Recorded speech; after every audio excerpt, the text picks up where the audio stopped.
Students, in the last two videos, we already discussed a rapid revision of some basic concepts of chemistry.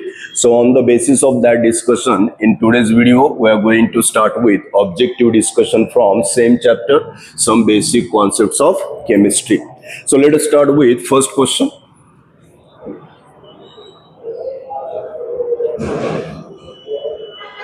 This is first question given to you. Two elements आपको दिए x and y. x का atomic mass कितना है 50, y का atomic mass कितना है 16, y का percentage हमें दिया है 32. फॉर्मूला हमें फाइंड आउट करना है. तो सबसे पहले मैंने यहाँ पे x का परसेंटेज फाइंड आउट किया. हाउ 100 में से y का परसेंटेज सब्सट्रैक्ट किया, मुझे मिला x. y का परसेंटेज ऑलरेडी आपको दिया था, हाउ मच 32. तो इसी बेसिस पे हम लोग हर एक एलिमेंट का एटॉमिक रेशियो फाइंड आउट करेंगे. कैसे? एटॉमिक रेशियो फॉर x कितना 68, एटॉमिक मास कितना है 50, so this comes equal to 1.36. What about another element y? इसका दिया था percentage 32, atomic mass 16, this comes equal to 2. Okay, अभी नेक्स्ट स्टेप चेक करो स्टूडेंट. एटॉमिक रेशियो निकालने के बाद सिंपल एटॉमिक रेशियो हम लोग फाइंड आउट करेंगे for x. What is least value here? 1.36. so what we can write? 1.36 by 1.36 equal to 1. What about y? इसका atomic ratio था 2, least value 1.36 comes equal to 1.47, that is nearly equal to 1.5. तो यहाँ पे fraction है, fraction delete करने के लिए हम लोग मल्टीप्लाई करेंगे इक्वल टू 3. सेम कोएफिशिएंट मैंने यहाँ पे यूज किया equal to 2. So what that formula become x2 y2. x के कितने पार्टिकल है 2, y के कितने पार्टिकल है 3. सो what is your correct option? x2 y3. Let us shift towards next question. Question number 2. इस केस में हमें इंपेरिकल फॉर्मूला दिया है CH2O. कंपाउंड का मॉलिक्यूलर वेट दिया आपको 180. इसका मॉलिक्यूलर फॉर्मूला हमें फाइंड आउट करना है. तो सबसे पहले हम लोग स्टार्ट करेंगे स्टूडेंट. कहां से? Empirical formula weight find out करेंगे as per CH2O. Tell me atomic mass of carbon 12, 2 hydrogen 2 oxygen 16, so this comes equal to 30. Next step क्या करना है हमें? मॉलिक्यूलर वेट पता है तो इंटीजर n फाइंड आउट करेंगे. कैसे? मॉलिक्यूलर वेट को हम लोग डिवाइड करेंगे किससे? Empirical formula weight. Now tell me, molecular weight दिया था आपको 180, हमें इंपेरिकल फॉर्मूला वेट कितना मिला है 30. So what integer n equal to 6. And tell me student, last step हम लोग कौन सा यूज करेंगे in order to calculate molecular formula? What we are going to write? N into empirical formula. Now tell me, what is integer n here? 6. Empirical क्या दिया था हमें? CH2O. So number of atom becomes double. 6 से multiply करेंगे, what it become? C6H12O6. So correct answer is option C. Third one. Next question. Question number 3 we are going to start with. Okay, तो question number 3 में हमें क्या दिया है? To prepare 0.1 normal solution. इस normality का solution prepare करना है. हमें वॉल्यूम दिया है इसका 100 cc. सेकेंड सॉल्यूशन का नॉर्मेलिटी कितना है? 0.5. तो हमें बाहर से कितना वाटर ऐड करना जरूरी है. So for that purpose what I am going to write here, volume of water to be added equal to, what is our relation? N1 minus N2 upon N2 into V1. Now put values accordingly.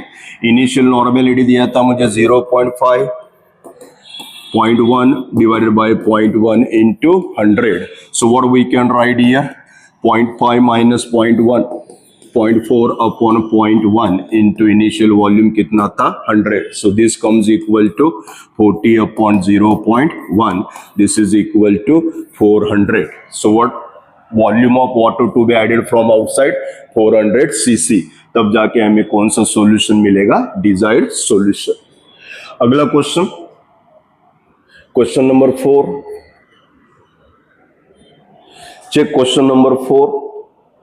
The equivalent mass of K2CO3. This is salt given to you. Potassium carbonate, सभी element के atomic masses आपको पता है।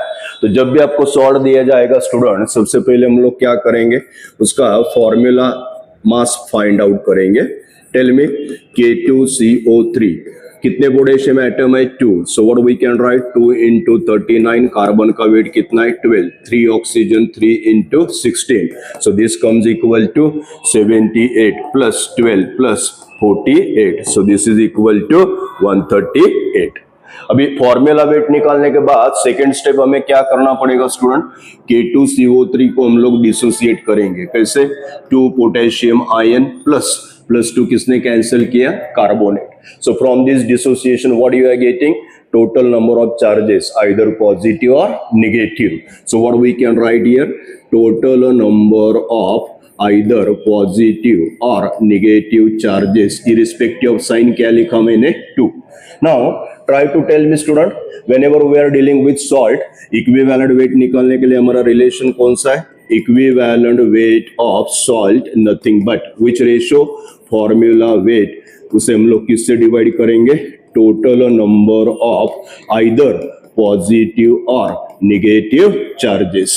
Now tell me, formula mass हमने कितना निकाला था? 138। What about charge? 2, so this will reduce to 69। So equivalent weight हमें K2CO3 का कितना मिलेगा? 69। So what is correct option? A. अगला क्वेश्चन, क्वेश्चन नंबर 5 चेक करो स्टूडेंट्स। क्वेश्चन नंबर 5 में क्या दिया है हमें? 0.5 molar aqueous solution HCl, H2SO4, H3PO3, H3PO4, which one has highest normality? तो नॉर्मेलिटी हमें चेक करना है। यहाँ पे क्या दिया आपको? 0.5 मोलर, मोलरिटी दिया है। तो सबसे पहले चेक करो स्टूडेंट, HCl कौन सा एसिड है? This is monobasic acid. What about this one, H3PO3? यहाँ पे स्ट्रक्चर आपको ध्यान में रखना जरूरी है। P double bond O, PH, यहाँ पे OH, यहाँ पे OH। तो on paper we can consider it as what type of acid? Dibasic acid. What about next member? H2SO4, उसके पहले H3PO4, यहाँ पे भी मैंने पर्पसली स्ट्रक्चर ड्रॉ किया। POH, POH, POH. So this is what type of acid? Tribasic acid. Again, यहाँ पे 2 replaceable hydrogen है, so it become dibasic acid. Now आपको रिलेशन पता है student, in order to find out normality, what is our relation? Basicity को हम लोग multiply करेंगे किससे? मोलरिटी। सभी केसेस में मोलरिटी कितना दिया आपको? 0.5। तो सबसे ज्यादा बेसिसिटी किसका है? H3PO4, it is tribasic acid. So 3 into 0.5, इसका नॉर्मेलिटी क्या होगा? 1.5। This will be having highest normality. सो आपका ऑप्शन क्या होगा? सी। अगला question, question number 6। Question number 6 में चेक करो students. In the reaction zinc plus ferric chloride gives rise to zinc chloride plus ion.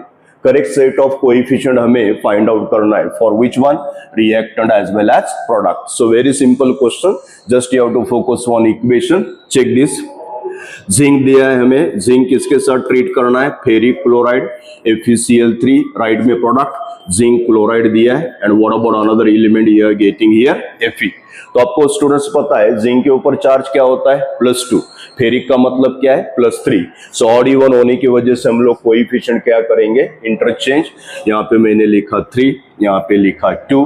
So 3 moles of ZnCl2, 2 moles of Fe।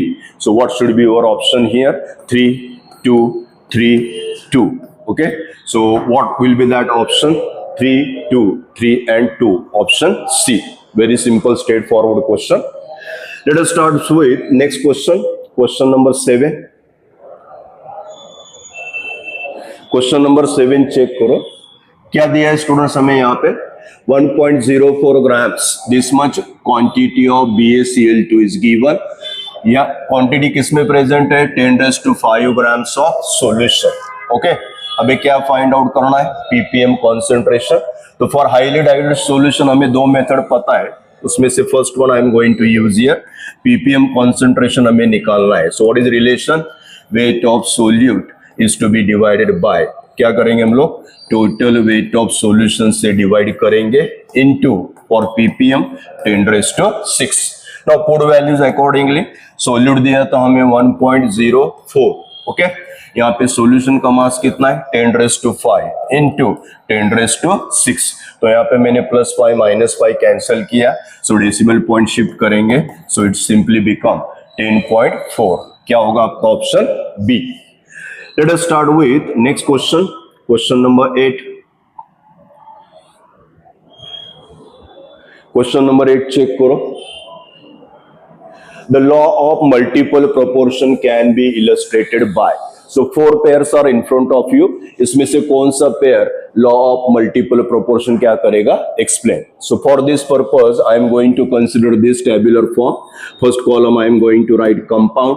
Then second column मैंने लिखा यहाँ पे fixed weight of certain element XYZ.